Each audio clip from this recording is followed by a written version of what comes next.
They are entitled to bring a cause of action under Section 1983 of Title 42 of the United States Code. So the teacher actually has to be able to prove that the school intended to discriminate. If they are not able to prove that the school intended to discriminate, they're going to have a really hard time with the case. But they are protected by the clause of the 14th Amendment of the Constitution.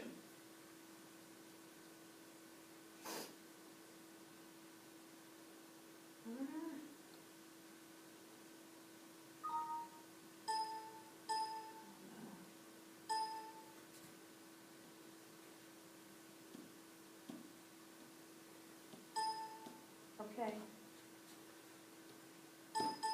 Spell it. There we go. It just did a spell check in the middle of this for some reason. I need to get up to 1. Okay. So in 1973, PL 93 through 112, the Rehabilitation Act was enacted. And this is Section 504, which is there's an IEP and then there's a 504 that children can, a plan for children. So this is about Section 504 was the first public law that was designed to protect children and adults from discrimination because of a disability. Section 504 prohibits discrimination against individuals with disabilities. Individuals qualify for free services if they have a physical or mental impairment that limits one or more major life activities and have a record of impairment and are regarded as having the impairment. These impairments include walking, seeing, hearing, working, and learning. Reasonable accommodations must be made for these students. Some examples are they can be provided with an aid. Like I told you earlier, I have this boy that came to my class last year and an aid came with him. It's hard when you have a class of 23 kindergartners and then you have a student with special needs to be able to meet their needs because they may need a little more assistance or a little more instruction or a little more help in activities you're doing. So one thing that can be done to help them is to provide them with an aid. You can help them with a behavior plan or provide them with a behavior plan. I've had students who just have difficulty in class.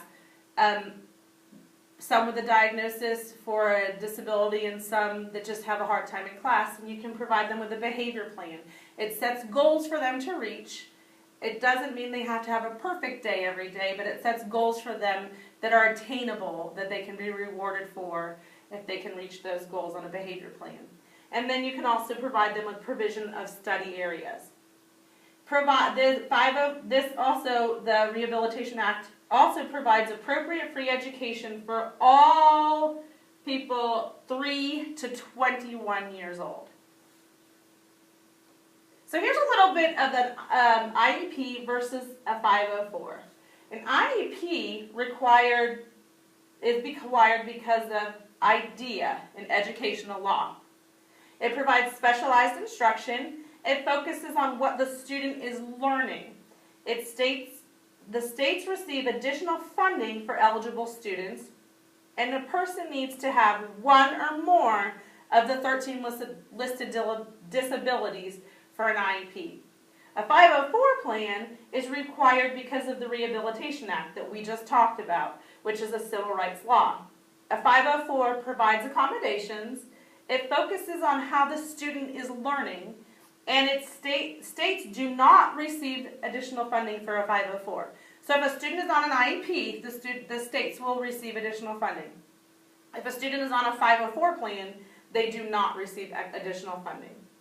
And a person has any disability, can have any disability on the 504. The IEP has to be the list of 13 disabilities, and the 504 can be any disability at all. The thing that they both have in common is that parents must consent to having the child evaluated. Both plans, the parents have to be involved and have to consent.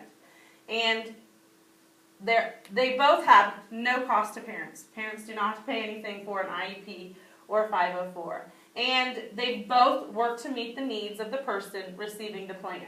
So they're common in a few areas, and there are a couple differences between the IEP and the 504 plan.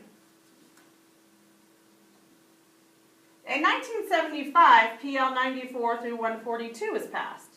This is a landmark legislation that ensures a free and public education for all children with disabilities that meets their unique needs. This shows that we have to meet the needs of every child regardless of their disability. It makes sure that students and parents are protected. It's known as the legislative heart of special education. That's how important it is. An IDEA is considered the Bill of Rights for children with special needs and their families. So it's really important that we know these laws and we follow these laws for the needs of these children and their families. In 1986, the Education for All Handicapped Children, PL 99 through 495 was enacted. This is a mandate that is special education for preschoolers with disabilities ages 3 to 5. So this focuses on the younger children, the preschool age. Permitted incentives for providing early intervention services for infants up to 2 years. So this is really important because at one point it was just for the older kids, and now this is going back to help the infants and toddlers, the little kids before they get to school, so they don't have to be school age to get some help.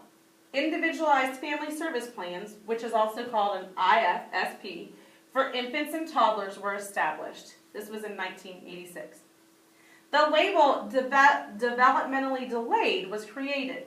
The textbook defines developmentally delayed as a term defined by individual states referring to children ages 3 to 9 who perform significantly below developmental norms. So this is the developmentally delayed, according to our textbook, is ages 3 to 9. But this covers infants up to age 5. In 1990, PL 101-476, IDEA, we've talked a lot about IDEA already, and we talked about the 6 components of IDEA.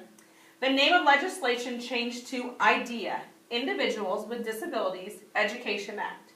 Traumatic brain injury and autism were identified as disability categories in 1990. The ITP, the Individualized Transition Plan, which is an ITP, was an established requirement by the age of 16. So by the time the students reach age 16, they need to have an individualized transition plan. An ITP is defined as an individualized plan with identified goals and objectives used to prepare the student in making the transition from high school to